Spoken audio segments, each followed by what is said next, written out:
Hola, profesor, eh, auxiliar o profesor. Voy a hacer el video de la resolución de la P2, del control 3. Bueno, primero se nos pide la ganancia o sea, perdón, los voltajes de salida y las corrientes que pasan por los transistores. Bueno, primero se asume que los transistores están funcionando en zona constante, o sea que tenemos que la relación de I sub D, o sea, la corriente que pasa por ellos, es K por B sub GS menos el voltaje umbral para cada uno de ellos. Eh, Luego, además que tenemos que para B sub GS, o sea, para B sub A y B sub B, el voltaje B sub GS igual al voltaje sus voltajes B sub GS son iguales porque están conectados entre ellos en el gate y además entre ellos están conectados a una misma fuente de voltaje, que es BCSS, B sub SS. Además, QA igual a QB, entonces los valores de sus constantes son iguales y también de sus voltajes umbrales. Luego, con esto, tenemos que la corriente que pasa ID para A es igual a I0. Eh, con esto podemos sacamos lo que es B sub GS, igualamos lo que son las dos B sub GS, ya que son iguales. Y con esto encontramos el voltaje I sub D para B, que va a ser igual que, que para I sub D. Eh, bueno, esta corriente también es la misma que baja de acá, o sea, es la que baja desde aquí. Entonces tenemos I sub 0, I sub 0. Y para cada una de estos, como son iguales, esa Q3 igual a Q4 y Q1 igual a Q2, podemos decir que, y además no hay pérdida de resistencia, no hay resistencia aquí, al menos no externas, la corriente que pasa por cada uno de estos lados es I0 medios. Eh, bueno, teniendo eso en cuenta, eh, usamos que esa es ID para cada uno de los transitores. Entonces, con eso podemos sacar B sub GS3. eh, y con esto podemos sacar, claro, sacamos B sub GS3 y además tenemos que el Vout va a ser la diferencia de voltaje entre VDD y VDS, el voltaje DS, para cada uno de los dos de estos. Pero el voltaje GS igual al voltaje, o sea, el voltaje G igual al voltaje, o sea, el voltaje D igual al voltaje G, porque están conectados los dos a la fuente. Entonces, eh, al final lo que va a hacer, esa diferencia va a ser B sub GS. Entonces, B1, o sea, Bout 1 y Bout 2 va a ser respectivamente BDD menos B sub GS de 3 y de 4. En este caso son iguales, así que como K es igual a K, como los transistores son iguales, K3 igual a K4 y B sub TR3, o sea, el voltaje umbral 3, también es igual al voltaje umbral de 4. Eh, bueno, y con esto podemos obtener el voltaje de salida para cada uno, que va a ser VDD menos este término de aquí. Asumimos que el voltaje umbral va a ser 2 volts y calculamos, nos da un voltaje de salida de 11,58 volts para cada uno de los voltajes. Bueno, para calcular la ganancia, perdón, se nos pide, claro, las ganancias de modo diferencial y modo nodal. Se utiliza el modelo de señal pequeña y como se nos dice que hay que obviar el efecto del body source, no, o sea, obviamos esta parte que va a ser esta parte de acá y esta parte de acá. Entonces, nos queda el circuito sin esto. Además, como R0 se supone que es muy grande, lo reemplazamos por un circuito abierto. Eh, y en base a eso nos queda que B sub GS igual a menos B test. Eh, y test va a ser igual a B sub test dividido en R0 menos G sub M por B sub GS. Ahí pido disculpas por la escaneada, que es muy mala. Bueno, y de esta manera, la resistencia equivalente, que va a ser la división entre esto, entre el voltaje test y la corriente test, va a ser 1 partido en Gm. Y eso va a ser 1 partido en 2, raíz de K3 por I0 partido en 2. Y eso, si metemos el 2 hacia adentro, me queda 2 raíz de K3 dividido en I0, o sea, por I0. Y esto da 700,7 kilo.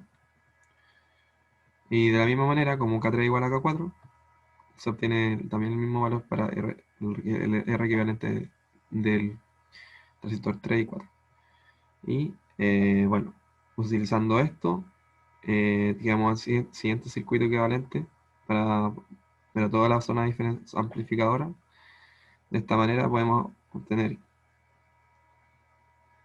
que el voltaje S1 igual al voltaje S2 porque están conectados a la misma parte, o sea, entre sí están conectados. El voltaje VGS1 va a ser el V1 menos el voltaje en S1 y el voltaje GC2 el voltaje GC2 va a ser el voltaje D2 menos ese voltaje en S2. Luego el voltaje de salida va a ser eh, esta corriente por la resistencia o sea, por la resistencia equivalente en 3 y así mismo para 4. De esta manera sacamos Vout y Vin, sabiendo VGS y VGS. Y bueno, aquí calculamos los G sub M, nos dan esos valores, 4,47 por 10 a la menos 3 S. Y bueno, hacemos Vout menos V1 para sacarla de modo diferencial. Y nos da este valor, que es Gm por RTH por V1 menos V2. Y bueno, aquí se hace el supuesto de que V1 y V2 están desfasados en 180 grados y su magnitud es igual. De esta manera podemos decir que V1 igual a menos V2 y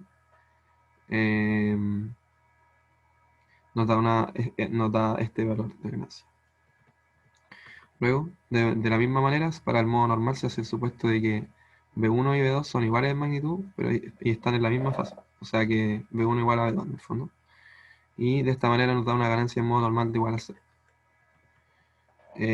También se asume que Rn tiende a 0, o sea, como que cercano a 0, o sea, de un corto en el fondo. Por lo tanto, los voltajes S1 y S2 son 0, porque están conectados a tierra, ¿cierto? Y esto tiene sentido porque, en el fondo, la corriente que está entrando por acá, o sea, esto va a ser en el fondo la resistencia equivalente a Q5 y Q6, o sea, QA y QB. Y si nos fijamos, la corriente que entra desde hacia QB va a ser igual a la que entra hacia QA. Entonces nos está diciendo que en el fondo no se está perdiendo ningún tipo de corriente por alguna especie de resistencia. Por lo tanto, se puede asumir que este valor de resistencia es cercano a 0. Si lo vemos acá, esta parte, aquí entrega I0 y aquí va a ser I0. Entonces aquí se puede decir que aquí no hay ninguna pérdida de corriente por resistencia. Bueno, entonces ahí tenemos parte de I0. Bueno, para la parte de esta parte no alcanza a terminar. Basta analizar con la mitad de cada lado, o sea, como un lado o sea, para el transistor 1 y 2. Y se utiliza haciendo señal pequeña y se considera los condensadores GS de alta frecuencia y de GD, o sea, perdón, aquí hay un error. Voy a revisarlo al tiro. Aquí hay un error. Voy a verlo al tiro en mi hoja.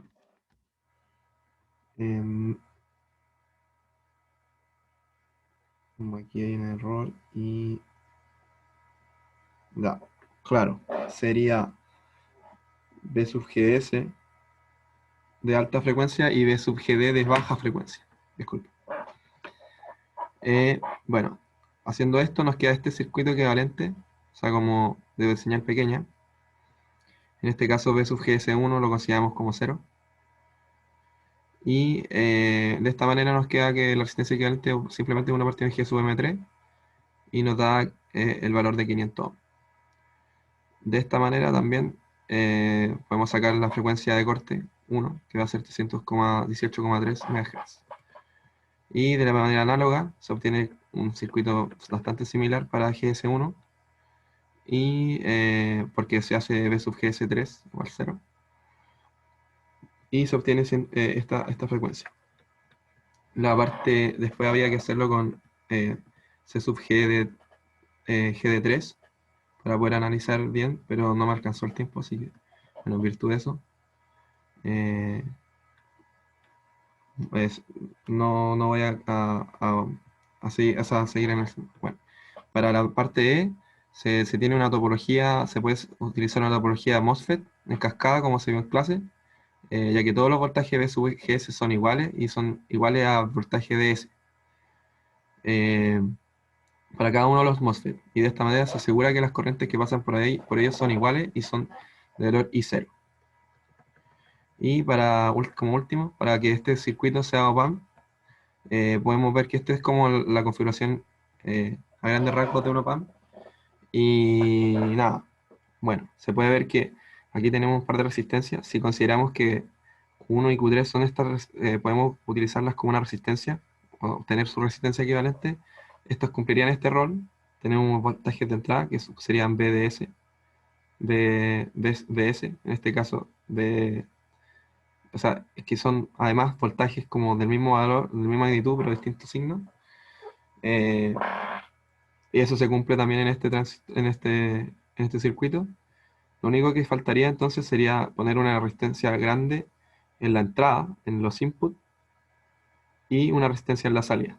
Entonces, de esta manera, si tomamos como Q1 y Q2 de forma de resistencia equivalente y ponemos una resistencia grande en la entrada, cada una de las entradas, y una resistencia en la salida, se obtiene un op-amp como en su forma más clásica.